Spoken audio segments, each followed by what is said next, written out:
right. All right, everyone. Well, welcome to another episode of the Planty of Friends podcast. I'm so excited for our guest today. She is an amazing small business owner. I love her stickers, hint, hint.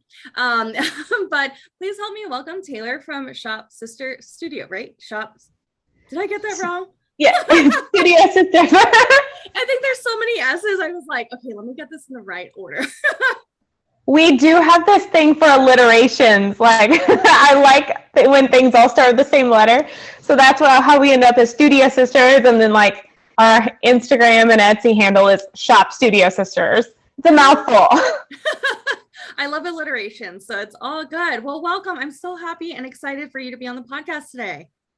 Thank you so much for having me. I'm super excited to be here. This is like, I love talking with other small business owners about small business, and it's just fun. I love being in this community. It's a lot of fun. Oh, yeah. I think, honestly, one of the best parts of having a small business is interacting and engaging with other owners and like-minded people within this community. And I find true value from that. And honestly, that's like some of the reason why you stay in the business is because of your small business owner friends. So super random, but I would love to learn a little bit more about you and your business because I'm not super familiar with your company, but I know that I will be after this podcast. Okay, cool. Well, my name is Taylor. I'm the co-owner of Studio Sisters with my sister, Katie, and we produce our own vinyl stickers. We design, cut, and print. Well, we print and cut.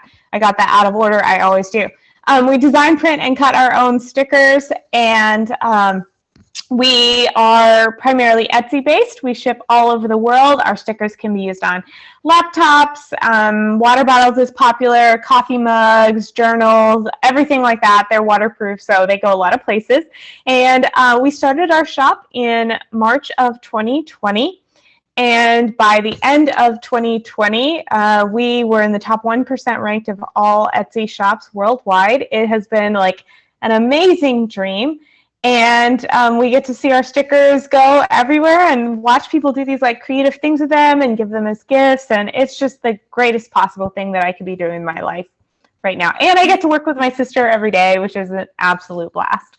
Oh my gosh. Well, first off, congratulations on that. That is a huge achievement. And I'm so excited for you and your sister for hitting such a milestone on Etsy because there's a lot of makers and vendors on there. And to hit that 1% is phenomenal. So congratulations. Thank you. Yeah, it's definitely a lot of hard work. I don't want to tell someone to think like I just pulled an I Dream of Jeannie move. I might be dating myself saying that, but I like old TV shows. But I didn't just blink my eyes and we were at the top. Like there's a lot of hard work. And I do want to say that I think the pandemic accelerated that because we started our shop at a time when like millions and millions of people shopped on Etsy for the very first time and they were super excited about it. So I think that accelerated our growth, but there obviously was a lot of hard work involved in that too. Oh, for sure. For sure. I definitely don't want to take away any credit from the hard work that you and your sister do and the back end procedures and processes. I think that people don't understand that there's a lot more than just listing products online. It's the upkeep. It's making yourself relevant. It's making sure that, you stay top of mind, top of search, top of everything. So I love that. Where did you get how did you even start your business? Like, where did you get your idea? What inspired you to do this? Okay, so this is kind of like I think like many entrepreneurs, it's kind of like an unclear path in the beginning. Mm-hmm. My sister and I had both run our own Etsy shops separately before, smaller shops. They were semi-successful. They did make us passive income, but it wasn't like a primary source of income for us. Mm-hmm. My sister's an artist. She works for herself, and I am formerly a teacher. And my previous Etsy shop was seasonal. I collect vintage Christmas ornaments. So I bought and sold ornaments that weren't, ones I was collecting, and I would put them on Etsy, and it was a lot of fun. So that was like my first exposure to Etsy. When the pandemic hit in early March of 2020, I was very concerned I was going to lose my job. because I was teaching for a corporation. We had a contract with public schools and private companies. And a lot of those companies and schools started cutting back on their budgets like dramatically because of the pandemic. So people at my company were getting laid off. I thought I was going to lose my job. So I bothered my sister and I was like, hey, I think we should start an Etsy shop. I think we should do a thing. And she was just like, yeah, okay, whatever. Like, if this is how you want to fill your time during lockdown, like, go for it. So we did that. She previously had some experience with selling stickers. And like many business owners, we weren't exactly sure what we were going to sell to begin with. So we kind of had a few other things in there. Like many Etsy sellers, we had masks in our shop. Initially, we had some other like handmade products. And then we had the stickers. And the stickers are what we really liked. It's what people responded to the most. And so very quickly we niched down and we said, we're going to do just this. We also, last spring, probably March, April 2020, when our shop, we started getting a lot of orders. We were Googling, what are the best selling categories on Etsy? Because if we're going to do this, we might as well be selling something that sells really well on Etsy. Yeah. And one of those is stickers. It's one of the best selling things that you can sell on Etsy, along with jewelry, t-shirts, and gift type items. So that's kind of how we got started. And it just grew from there. I love that. Oh my gosh. Well, the idea of actually looking on Google and searching what products people are looking for on a specific platform is so important. Honestly, I didn't even do that. I think I started with my concept first and then kind of finagled my way into the top of search. But I think that's really important, is to find out what your demographic is, especially on the platform that you're trying to sell on. And I didn't realize stickers was a top performing category on Etsy, which actually makes sense because it's a lower ASP. So it's a great intro price point. And I think people are more willing to spend less, but have something that's unique and something that excites people and is easy to add on to something, or to add on to a gift, or just surprise somebody with a sticker. So that's amazing. And I love the sayings that you guys do, especially the one that you had just posted on Instagram. I think it was a universe one. That one is really cute. Thank you. Yeah, it's a quote that I worked on for a while, actually. I've always told my sister my dream job would be to write greeting card quotes. I love that. That's never going to happen in my life, but I like to think it will. And so the sticker says it's already yours, and it's a clear holographic sticker. You can put it on your window. It's repositionable. And depending on whether or not you have it on the right window, whether it's north facing, south, west facing, when the sun hits it, it creates rainbows. That's why we call it a sun catcher sticker. Yeah. And so it'll reflect rainbows into your room, which is very cool. Oh, I love that. It'll bring joy to everyone's room and just add a touch of flair to excite people's home decor. Yeah. Awesome. So I'd love to learn more about for advice for other people when it comes to running an Etsy shop and starting from scratch, I think the number one question I always get is how do you get your products relevant when you first start? And I have my own methods and ideas. I'd love to bounce things off of you, but what are a few things that you tried in the beginning that maybe either worked or didn't work and you had to kind of pivot to find a different strategy? Oh, okay. So I definitely have the pieces of advice that I give people now versus when we started. So I think most people, ourselves included, when they start, they kind of just put a bunch of stuff in their shop, a bunch of different types of products. And my piece of advice for people when they start is that you need to pick a niche, pick a thing that you want to be known for, and that thing needs to be profitable in terms of your time and money. It can't be something that takes you all day to make and has a price point of $20. That doesn't work. So it needs to be profitable in terms of time and money, but you also need to like it, because if you don't like it, you can have a really hard time selling it. So pick that thing, and in a sense, do only that until you begin to see real growth, until people begin to know you. I talk to Etsy sellers and handmade businesses a lot, and the thing that I feel like I'm saying like every second of the day is niche down, niche down, niche down. And that's really, really true, because you need to be known as like, oh, the girl that does the succulent boxes, the girl that does the stickers, the girl that does the cool resin hair clips. Like, start with that, and that's the way you stand out. And then from there, you can add other things and explore more and test what your audience likes, but you have to get known for one thing first. And then I will add one more thing, and this is something I think that worked really well for us from the beginning. And that's when you launch your shop, don't launch with just a couple of products, a couple of listings. Launch your shop with a minimum of 15 listings. And those can be variations. You can create a product listing, and this is true whether it's your own website, Shopify, Etsy, whatever. You can have a listing for a blue one and a pink one and a yellow one of the same thing. But you need to give even your first customers options and varieties, because when you're new, you don't have that many eyeballs on your shop.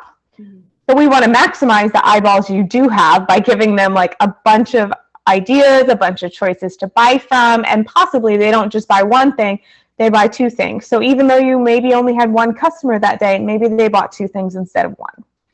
Definitely. I love those ideas. And I think starting your shop with more than just one product is really important, because I think we get bogged down with just launching something that we don't think about, okay, well, maybe people want variations or variety of that same item.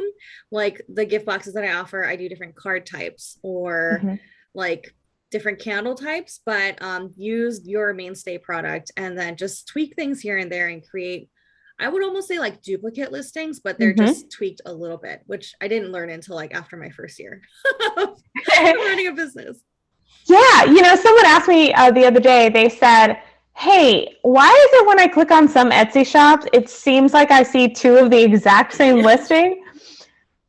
And I was like, well, that's because either A, there's slight variations, or B, the seller is intentionally duplicating listings to test out like which variable performs better. Maybe they're testing titles, maybe they're testing keywords, maybe they're testing photos. Like, so it's the exact same product, but they're testing different styles of something to see which one performs better. And would you say when you start checking, like say you check after a week and things aren't getting any traction, like I guess what is like the time frame that you normally start checking, like auditing almost to tweak certain things? And then B, I guess, what do you, I know I'm getting super granular, so just stop me if I'm like too much. But B, I guess, like, what are some tweaks that you've made that you think work or have worked for you on Etsy within your actual listing? Would you repeat B for me? You cut out for just a second. Sorry. So B, I guess based on like your auditing, so what time frame do you look at? What do you like tweak with, whether it's your product title or your keywords or your description? Like, what are you tweaking that you find resonates well within search? Okay, so this is such an awesome question. So timing is important. I think that a lot of Etsy sellers and handmade businesses think that if something didn't work in a week, it's ruined and no one likes them and everyone hates them. Yep. Realistic timing for that, you need to wait 30 to 60 days to see any real traction with any changes or any new product. A minimum of 30 days. I even would suggest more in like the 60-day range is more valid. Especially like during the time of year that it's not the holidays. I think that's longer than on the holidays when Etsy is really pushing everything and there are a lot of people on the platform. You might see faster results for testing. Okay, the second thing, what do I tweak and change? Titles and tags. Definitely your keyword tags, your SEO is the most important thing you could change. And you should be looking at your Etsy stats to see what people are searching for when they clicked on your item. You're not going to get this data until, I think Etsy doesn't even show it to you for a new product, I think until after at least 30 days. So you need to wait for that anyway. And then photos, I think, are really under, like, people don't tend to look at that as far as something that could be audited. It could be you are showing up in search on the first or second page. You have a clear product description, your pricing is competitive, but somehow you're not converting to sales. And often that can be you only have 1 or 2 photos of the product, which is a huge mistake. You need to use all 10 photos. And it could be maybe just the styling, the way that your photos are laid out. Maybe it's not relevant or on trend, and there's nothing wrong with the product. It's just that the photos aren't appealing right now in this moment. And that kind of sucks because that's a lot of work to rephotograph. Yeah. But it's something I would look at. If everything else is performing well, it's something I would definitely consider. Love that. And this is more of like a personal question because I've like tweaked with this title before. Is there a difference between commas, spacing, or like the bar to separate? Is there any difference that you've seen, or does it really not matter? Okay. Great question. You're going to get a different answer from every single person. Yeah. Okay, Etsy says it doesn't matter. Yeah. However, I don't like the bars because you use 3 spaces to create a bar and not 2. If you're using commas, you get a comma, space, next word. So you get more characters in your title. If you use a bar, you have to have space, bar, space. That's true. So you're using up more real estate that you pay for with empty characters. So I would use commas instead of bars or dashes personally. I do think you need to use the commas because if you don't, it's just a jumble of words and it can be kind of confusing to the customer. Like you might turn someone away just based on the fact that they are like confused by the title. Interesting. Okay. That makes sense. And the space bar space definitely makes sense. Because it's all within like character limits, right? I think it's like 140, I think. Yeah, something like that. I swear it keeps changing, but as is every platform. When it comes to like your descriptions and such, I've heard that like keyword stuffing is not recommended, whereas you should maybe just do a couple keywords spread out here and there throughout your first 1 or 2 paragraphs. Is that something that you've done before and seen good results, or is that more something that's just like who made up that idea and it has no merit? Okay, so I will admit I used to keyword stuff a lot more. I used to try to put like as many keywords into my product descriptions as I possibly could. I do not think this helped me in any way. I mean, we were making sales, but I don't think that it was increasing our SEO ranking. It wasn't necessarily increasing the frequency of us being found either. And the reason I say this is because Etsy doesn't actually pull in their search ranking from the product description. They do not use that at all. They only use title, tags, and your attributes.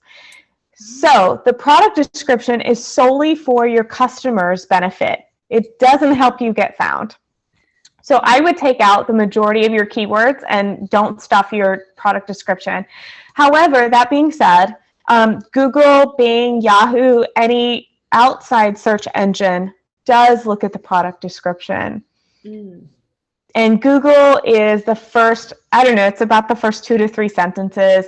I think it ranges from like 100 to 400 characters is what Google is going to pull from that product description. So I do recommend, we do teach in our Etsy coaching program that you do want to try to keep your focus keyword or your most primary keyword that you think is helpful for that listing, put it in the first 1 to 2 sentences. Beyond that though, write the product description so that it is clear and easy for the customer. If it's too long, they're not going to read it. If it's too wordy, they're not going to read it. So make it easy for them, because it's not how you get found in the Etsy search. Got it. Well, there you have it, people. Doesn't really matter when it comes to like search in your product description, which I totally I believed. And then I heard different rumors here and there. And I was like, okay, I don't think it really makes a difference like when it comes to ranking. Yeah, I don't know. Like, it would seem to me that it would be relevant, but like Etsy doesn't keep this a secret from us sellers. Like, it's very clear. They list out the 7 primary ranking factors for how they do search, and product description is not one of them. That is solely, once you convince someone to click on your listing, that product description is solely for you to convince someone to buy. Got it. And so people who may be offering their services on Fiverr when it comes to descriptions and such, maybe not so much focus on that, but more so focus on like the keywords and the tagging and the title when it comes to at least like keyword relevancy.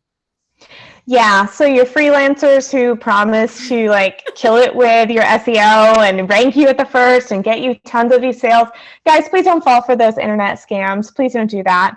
If your audience is listening, if you've done it, you may have had success once or twice, but in general, please don't do that. And the reason I say that is because SEO, what people on Fiverr like to make you think is true, is they think that you can pay them to set it once and you're golden. Mm-hmm. That's not true. You need to reevaluate your keywords regularly, about every 90 days. And there are going to be new things and new ways people search on Etsy, new terms that come up. And it's going to be like, you're going to have to learn how to do this yourself, or it's going to get very expensive to keep paying people on Fiverr for it. So my advice, learn how to do it yourself, or, pay for an assistant who is trained in how to do it before you pay some freelancer on Fiverr to do it. I don't know. I don't know if your listeners out there have used Fiverr and I'm making them cringe right now. I hope that's not the case. But in my experience, I would not recommend doing that. Oh, no. Honestly, I love your candid feedback, because I only ask that because I've done that, where I've like hired a Fiverr person to be like, hey, help me with my descriptions. And then I did it $50 later. There's like no results, or it's like less or whatever. And so I think just from personal experience, someone who has gotten maybe duped, I want to say, on that kind of service. I love your perspective on that. And that's definitely something I think people need to hear, or at least those who are on Etsy selling platform. Well, here's the thing. Even if you're not on Etsy and you've considered paying someone on Fiverr to write your website copy or your Shopify descriptions, like, here's the thing. That person who's a freelancer on Fiverr, they don't know you and they don't know your dream customer. They're not you. They can't speak about the product the way that you can. So if writing is not your strong suit, if SEO, if keywords are not your strong suit, invest in yourself to learn how, instead of just paying someone to do a substandard job for your business. I love that. That's great advice. And I think people need to hear that. Taking a step back into just you as a business owner, I'd love to learn more about maybe, I don't know if like the day-to-day is applicable, but like, how have you grown throughout this journey of being a business owner? Because I think people really resonate with like the journey, the experience. Has it been like, what are some examples of like, challenging moments, wins? I just love to learn more about you as a business owner. Oh, sure. Okay. So what I love to tell people is like, I'm not a unicorn. I'm not special. And it's really easy if your business is small or still growing, or you just started, it's really easy to look at people who have a lot of success and think like, either I could never do it or they're not like me. But the truth is, like, I'm exactly like you. I have been where you are, and I certainly still have daily feelings of, what if this failed? Or like, what if it's just not good enough, right? What if I'm irrelevant? What if I'm too old at 31? Like, what if my ideas of what is trendy is just too old? So we all have those doubts. It doesn't matter how much money in the world that you make in your handmade business, you're still going to feel that way. And so you still have to balance those things. I will say that one of the things that has like really changed in my life, when we started this business, I was working actually 2 teaching jobs at the same time, Wow. plus my Etsy shop. And I was like constantly stressed out about money and afraid of like making another financial mistake or making a financial mistake that my business couldn't handle or that I couldn't handle. Mhm. And now, like throughout this process and making more and more sales, I feel like I've gained a little bit more confidence with that. And just knowing like, okay, some of these things that seem like they're what if, some really scary scenarios, like it's never going to be that bad. Like the worst is never going to happen. Realistically, like it's not that bad. Customers ask for refunds all the time or a return. The bigger your business gets, the more normal those obstacles become. Like packages get lost, those kind of things happen. So I feel like for me, kind of those scary what ifs have become just much more like, okay, like what's the worst that could happen with this? That's really not a big deal. And that is, I think, just an amazing part of my journey as a business owner that I did not expect, but it's been like truly, I think, a blessing for me to get more comfortable with the what ifs. Definitely. Like being comfortable with the uncomfortable, I guess. Because to your point, there's going to be a lot of new issues that arise or like things you would have never considered. So I love that you bring that perspective. Yeah, like supply issues. Like just this week, we like have a roll of vinyl that says it was delivered a week and a half ago, and we can't find it like anywhere in our studio. We cannot find it. So now we're like we reordered it, and it's not going to be here till Thursday. And like we could be really freaking out about this, but instead, like it's a particular kind of vinyl for some specialty stickers. We have open orders that we need that vinyl for that are going to be late, but instead of like freaking out about it, we're just reaching out to the customer and we're like, hey, we have a supply issue. We're really sorry, but your order shipping is going to be extended out by a couple of days. And, they're like, it's not a big deal. And that is a scary what if that like, you can build that up way bigger in your head, or you can just get comfortable addressing it. Definitely. I love that you brought up the supply chain issue, because I think it's something that even though we are small business owners, we do still order product from like, I order from Amazon, I order from Uline, I order from like Candle Science. There's so many different suppliers that they rely on these big manufacturers to bring in their supplies. And so I think to your point, being proactive and doing that reach out ahead of any kind of disagreement or argument that could arise is so important. And I had to do that this week, I think, because there were orders that were for plants that I typically don't like to ship on Thursdays and Fridays because it'll sit over the weekend. So just doing that reach out and saying like, hey, I'm so sorry. Is there any way we can extend it? Just because I don't want your plants to come in and in a really like crappy condition. And they're usually really understanding. I've only had like 1 or 2 where it's like a deadline thing of like, I need this for someone's birthday. And then you kind of have to like, okay, we'll figure it out. But I love that like proactiveness that you have. And I think that's what mitigates a lot of potential risks or potential arguments that could arise, that customer service chain really needs to be like tight and in sync. It's one of the reasons that people will intentionally shop from a small business is because they know that their product, the thing they bought, is being made by a real person and it's being handled by a real person. And I think that's like one of the best opportunities we have too, is to like show the other human that like, hey, we're human too and we're here. And, sometimes things don't work out. Sometimes we make mistakes. There have been about a dozen times in the past year where we sent the wrong sticker to the wrong person and they get it and they're like, this is beautiful, but it's not what I ordered. And out of, 25,000 products that we've shipped in the past year and a half, a dozen, that's pretty normal. That's to be expected. And so you just kind of say, hey, I'm so sorry. Let me send you another one. And you know what? Keep that one. It's a freebie. But it's like just being a person on the other side of that is such a benefit to being a small business owner. Absolutely. And I think that's what makes Etsy so unique, is that it brings together these small business owners who have that personal touch, and there is a person behind the computer or behind the shop that that people like shopping from, that people like that interaction, that personal touch to their order. And it just makes the recipient of that order that much happier or more special, I guess. Yeah.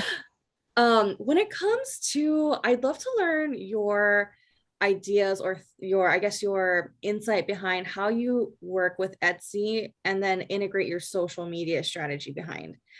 Because I know you do a lot of different other projects, right? Like your podcast and like business coaching. And so I guess from your Etsy business, like what made you come up with the idea to like do these other or explore these other avenues? And I guess how does social media kind of play into all of that? I guess is what I'm kind of, it's a kind of a roundabout question. Okay. So I think that it's important to say that most small businesses thrive on their social media growth. This is a necessary component, I think, for a lot of people. I do want to say it doesn't have to be. I think I would advise every small business owner, you need to have social media. But at the same time, I do want to say we made over $80,000 on Etsy before we started an Instagram account. Wow. And that was solely based on search engine traffic. So that being said, I do think it's important and necessary. So I'll share a little bit about like my strategy. If you are listening to this and you check out our Instagram account, which is Shop Studio Sisters, you're going to see that we do basically like two sort of things at the same time. We post about our stickers, including things like how we make them, who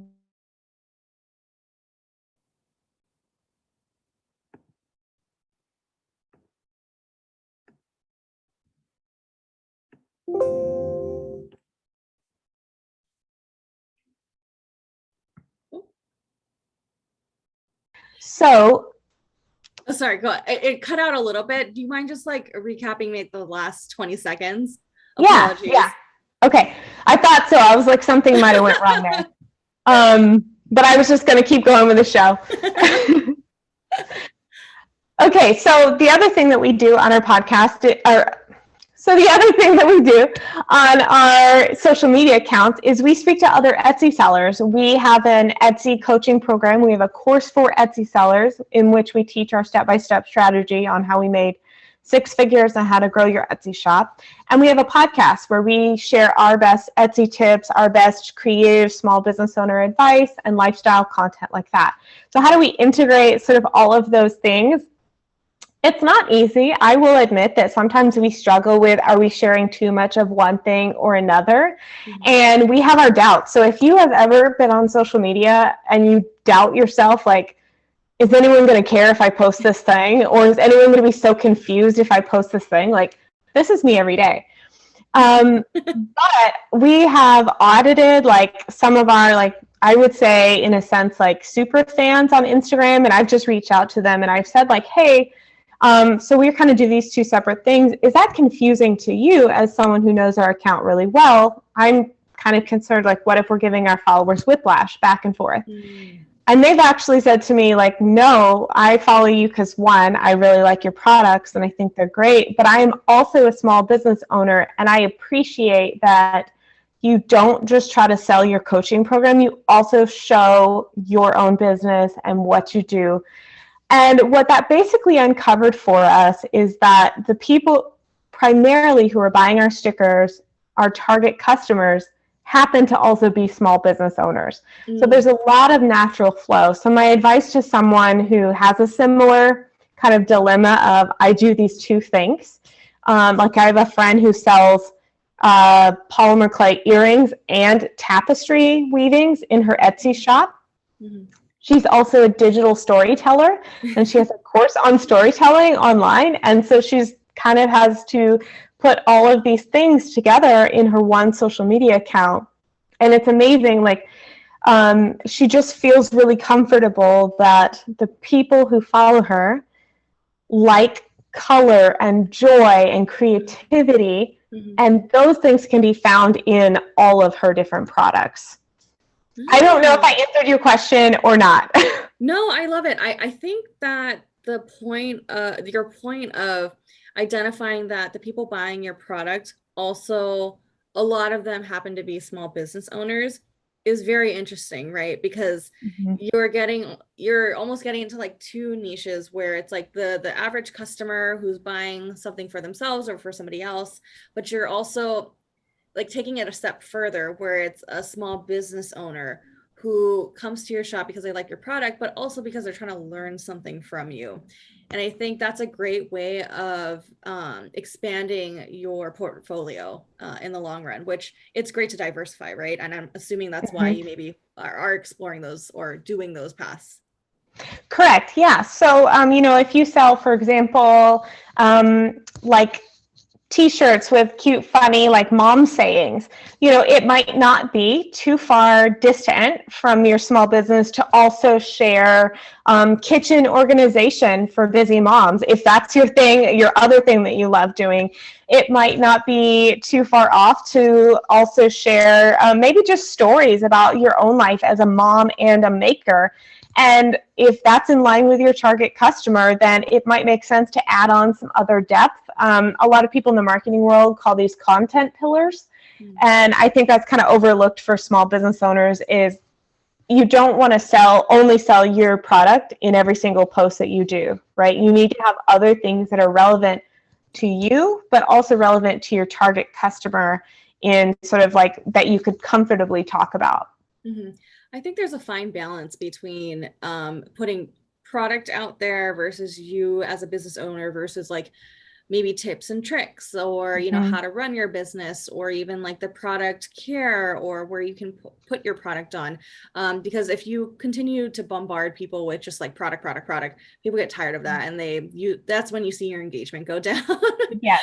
Yes. And so finding a balance, either like creating a calendar and doing like themes of different days, which is what I do, because otherwise I'll just like throw whatever on there and there's no real like strategy or thought process behind what my social media is, because you want that intention. You want to make sure that everything you're doing is with purpose and not just like throwing something on a wall and hoping it sticks.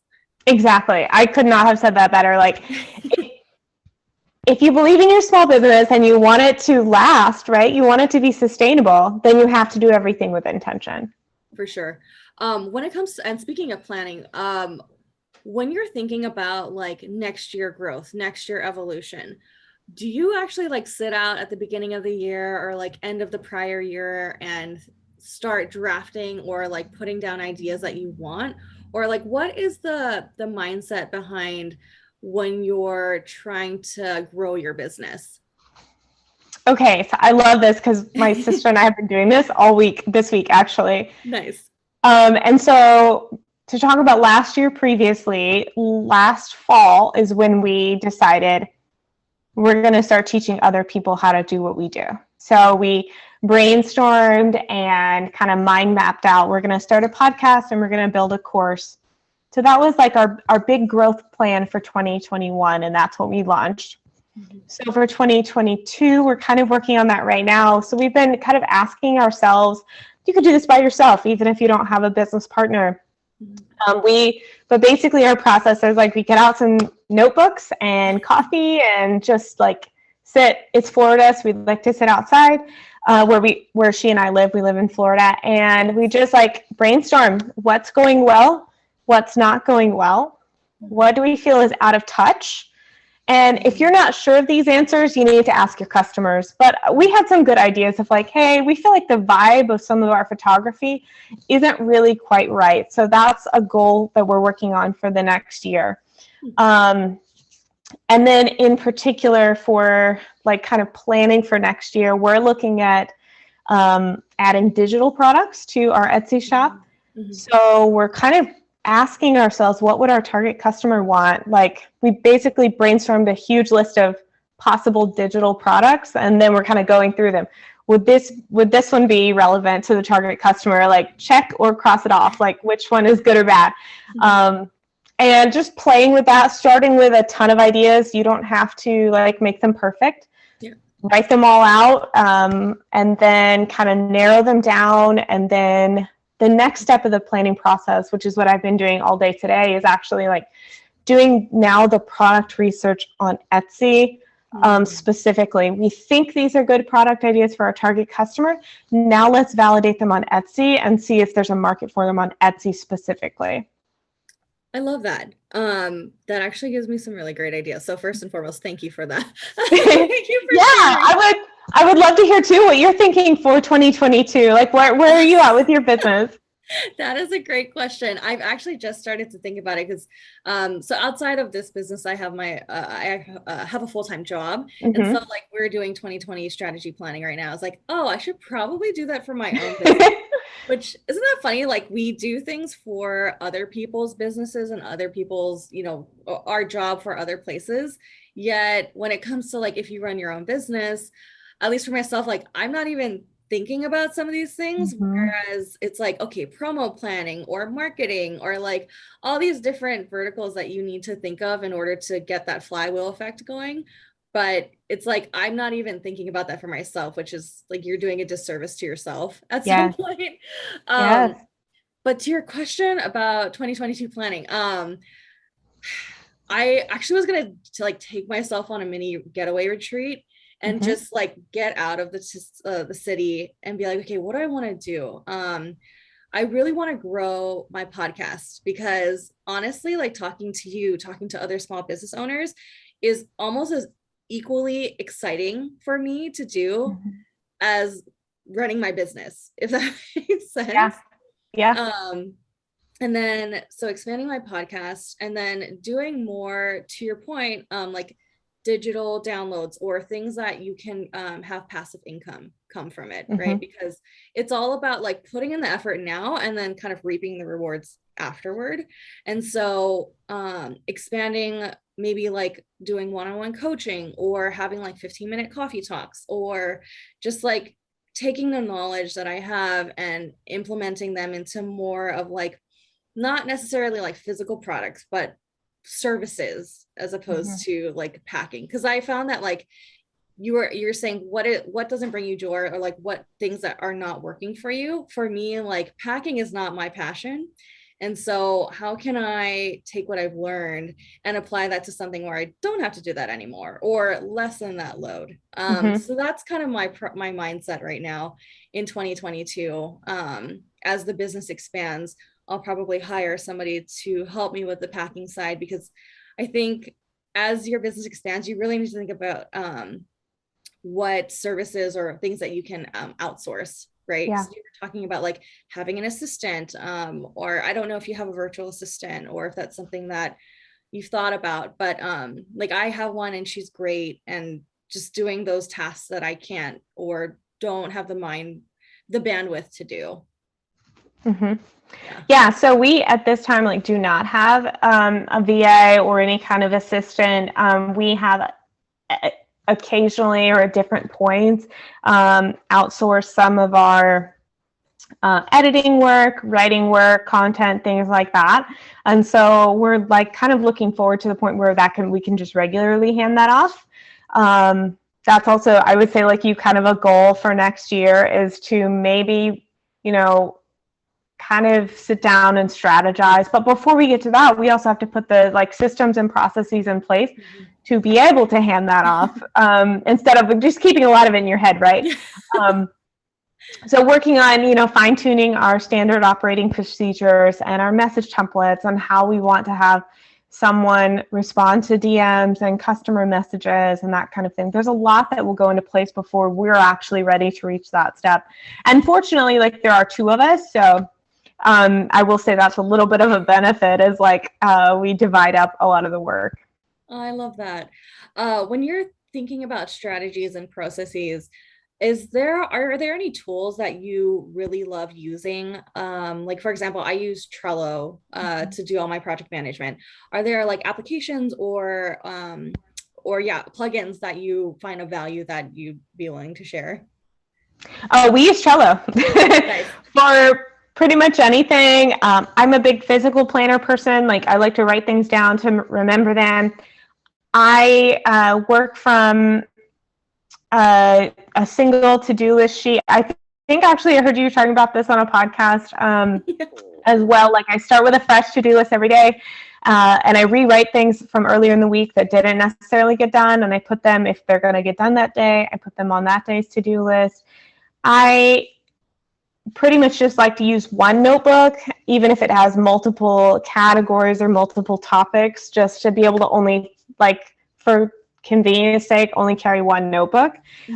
So there's a lot of flipping back and forth for me, but it works for me. But we use Trello to kind of strategize and map out. We have a checklist of, like, anytime someone has an idea of, like, maybe we should buy this later, you know, we don't necessarily need to talk about purchasing it right now, but it sure would be nice to have. We have, like, a nice to have list. We have, like, an ideas list, and that sort of thing. That's really, Trello is simple. It's free. It's been, to us, I think, the easiest system we have found to use. That's amazing. When it comes to, like, keyword searching and such, do you do all of that just manual searches yourself, or are there tools that you potentially use that help you with that?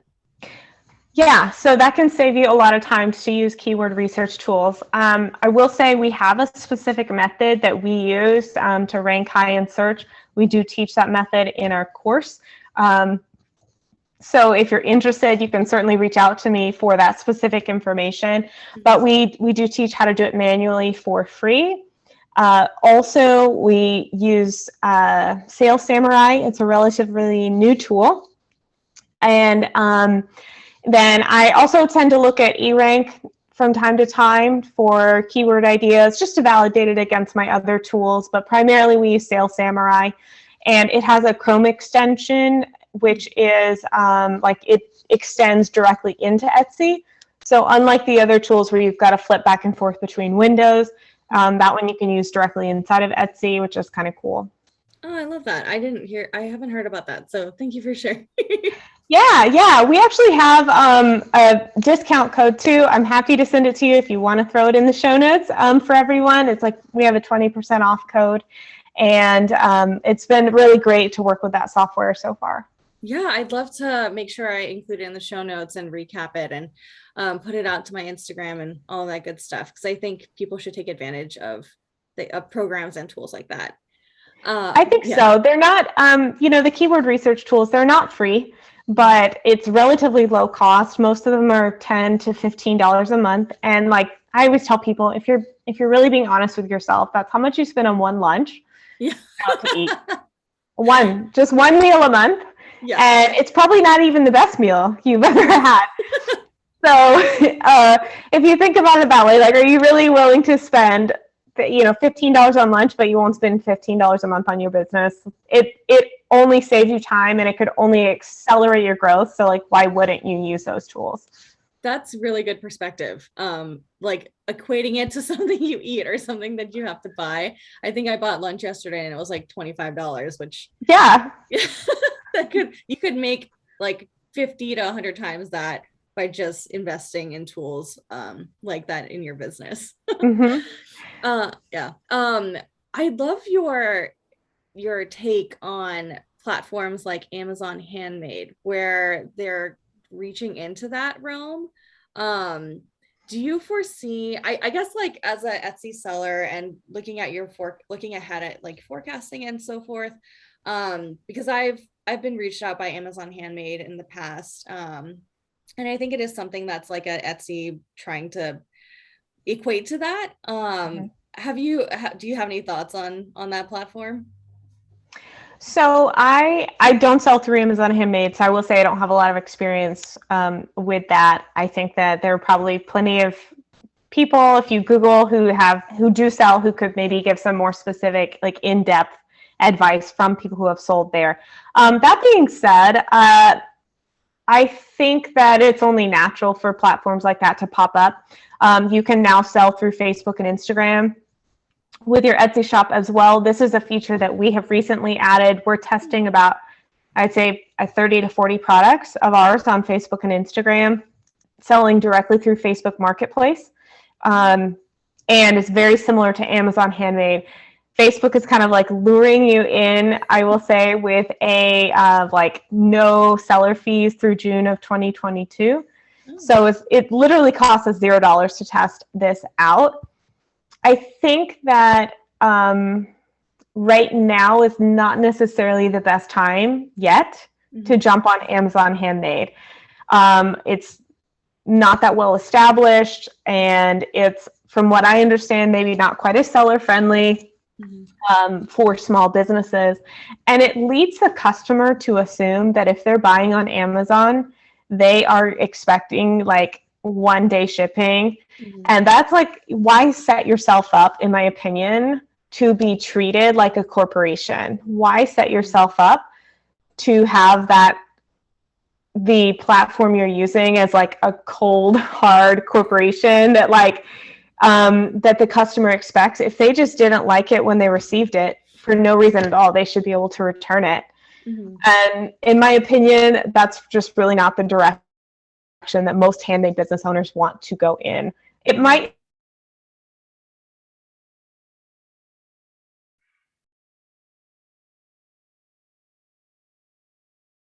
be good for some, but I think in general business in 2022.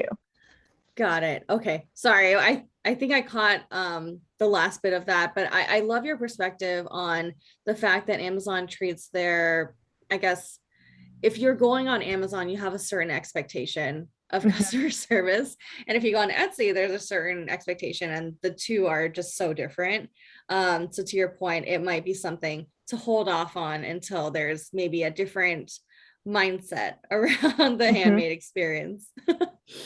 Yeah, and I will give one example from Etsy that I think could possibly be more frequent on Amazon. So last fall, Etsy put one of our products on their homepage as an Etsy editor's pick. And that sounds like a dream come true, but it's not. They didn't tell us. They didn't warn us. We got no notification. All of a sudden, we just had hundreds of orders in one day, and our shipping time and processing time was set to like 1 to 3 days. And there was no physical way, we didn't have the supplies or the time to be able to fulfill those orders. So I think in the case of Etsy, we were able to easily extend out our shipping time, and we made it through. It wasn't pretty. We definitely learned some lessons from that. But I think with the case of Amazon, it could be very similar, where like people expect, you know, that all products on Amazon are available instantly all the time. And they're going to expect the same thing from handmade sellers. So if you get something that's tagged in a website or a blog shout out or by an influencer or something, you can be flooded with orders that you're not prepared to fulfill. That's so true. I think that's what happened to me last year. And then you just get like an influx of orders, and you're not prepared from a supply perspective, from shipping, to your point. So those like big hits are great on paper, but in tactical and practicality, it can become a headache for a small business owner, which, I mean, it's a good problem to have, but something that you have to kind of like scramble to find a resolution. Yeah. Like I said, it wasn't pretty. We made it through, but it wasn't pretty. No. I totally sympathize with you on that. I know that we're coming up on time, but I do want to, make sure that I'm covering everything that you want to talk about. I know you are like a wealth of knowledge. Thank you. So first and foremost, thank you. Thank you, Taylor, for being on the podcast. I know that there's so much to uncover and discover with Etsy. And so I just want to make sure that I'm capturing everything that you want to talk about on this, because you're a wealth of knowledge. Oh, yeah. Well, I think that earlier we kind of talked about some advice for people getting started. And one more thing I wanted to mention is if you're not sure if your own website is best for you, or Shopify, or Instagram selling, or Etsy, if you're just trying to decide, I've heard Etsy is too oversaturated, what should I do? I will say this: Etsy is the single best place you could sell, in my opinion, when you're getting started, because it's a marketplace. So the customers are already there. The traffic is already on the site. You just need to get your products optimized to attract the traffic. Think about it in terms of like being at the mall. If you have a store in the mall, all the customers are already in the mall. You just got to get them to come into the storefront.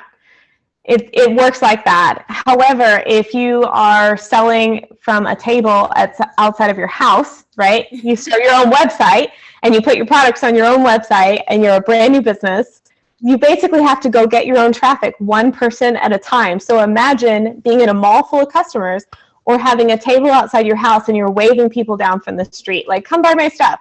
Yeah. And so that's the like example I like to give, the analogy of like, when you get started, do you want to spend your time trying to drive traffic to your own website? Or do you want to spend your time just getting your products optimized to traffic that's already there? Because you're going to have to do that work either way. You're going to have to photograph either way, describe your products either way. But it can make a big difference to get started if you put your products in front of an audience that's already there. That's one of the reasons I love Etsy for getting started. I love that analogy. That's like the perfect recap of whether you should be on a like larger platform with a much bigger audience versus like starting your own website from scratch and trying to drive that traffic, because that is so hard to do when you first start off. And so being on an Etsy platform, you already have that there. You just need to figure out how your product will work within the system and how to get to top of search. So yeah, I love that analogy. And Etsy also has 90 million customers. That's a huge audience. So people say Etsy's too oversaturated. I don't believe that's true, because there's 90 million customers and 4 million sellers. So the math clearly doesn't add up. It's not oversaturated, and we're not all selling the same thing. So in reality, in each category, you're only competing with maybe a couple thousand sellers at most for the kind of things that you sell. For sure. I love that. Where can people find you in terms of like the coaching that you do, or if people want to learn more about your small business like program? Because I think people need to take it. I mean, you have so much value and you're already giving me so much tidbits. I feel bad like pulling that from you. No, all of this is stuff that we say for free. I haven't given away any course secrets on this podcast. But we do have a course. It's called Dream, Create, Sell. It's where we teach our step-by-step strategy on how we rose to the top 1% rank of all Etsy shops, how we made more than 6 figures in our first year on Etsy, and all of that good stuff. We teach our exact strategy in the course. You can get the course, our podcast, our About Us, everything like that, our free resources, including we have a free guide to the basics of SEO. If you've never heard of search engine optimization before, you want to learn the basics, we have a free guide for that too. All of that is on our website. It's shopstudiosisters.com. That's also our Instagram handle, so you can find us on Instagram at shopstudiosisters. Awesome. Well, thank you so much, Taylor. I truly appreciate you being on this podcast. You are invaluable, and I loved listening to everything that you had to say. And I've definitely taken some personal tidbits away that I will implement like ASAP. So thank you for that. And I know that my listeners will take a lot of value from this conversation. So thank you so much. Awesome. I hope so. I hope that it's been valuable to the listeners, and I've truly had fun. I love talking about Etsy. I could talk about it all day long because it literally changed my life. It's been amazing. So thank you so much for having me. It's been an absolute pleasure. Oh, thank you. Well, I'd love to have you on again in the future. And Etsy's always changing, always evolving. And so I think people need to hear more and more and hopefully take your course as well. So thank you. And thank you everyone for listening. And I hope you have a beautiful day. All right. Bye.